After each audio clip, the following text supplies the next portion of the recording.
6 മാസം മുമ്പ് 500 രൂപ കിട്ടിയിരുന്നെങ്കിൽ എന്ന് ആഗ്രഹിച്ചു നടന്ന ഒരു സമയമുണ്ടായിരുന്നു എന്ന് ബിഗ് ബോസ് താരം രേണു സുധി.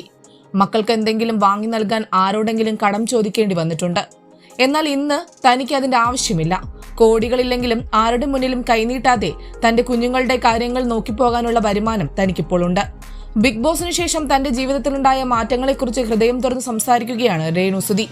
ബിഗ് ബോസിൽ നിന്ന് പുറത്തിറങ്ങിയ ശേഷം ഉദ്ഘാടനങ്ങളും പ്രമോഷനുകളുമായി തിരക്കിലാണ് രേണു. ഇതിനിടെ ആദ്യമായി ഒരു ഇന്റർനാഷണൽ ട്രിപ്പും പോയിരുന്നു. എന്നാൽ ഈ യാത്രയുടെയും അവിടുത്തെ പ്രമോഷൻ പരിപാടിയുടെയും പേരിൽ രേണുവിന് വലിയ രീതിയിൽ സൈബർ ആക്രമണം നേരിടേണ്ടി വന്നു. ഒരു ബാർ റെസ്റ്റോറന്റിൽ മദ്യപാന്മാരുടെ മുന്നിൽ ഡാൻസ് ചെയ്തു എന്നായിരുന്നു പ്രധാന വിമർശനം. ഈ വിമർശനങ്ങൾക്കും രേണു വ്യക്തമായ മറുപടി നൽകുന്നു.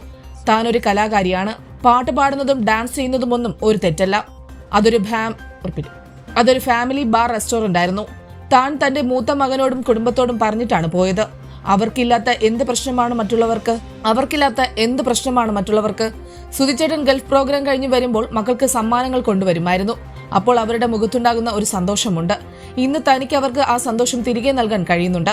അതിൽ പരം മറ്റെന്ത് വേണം?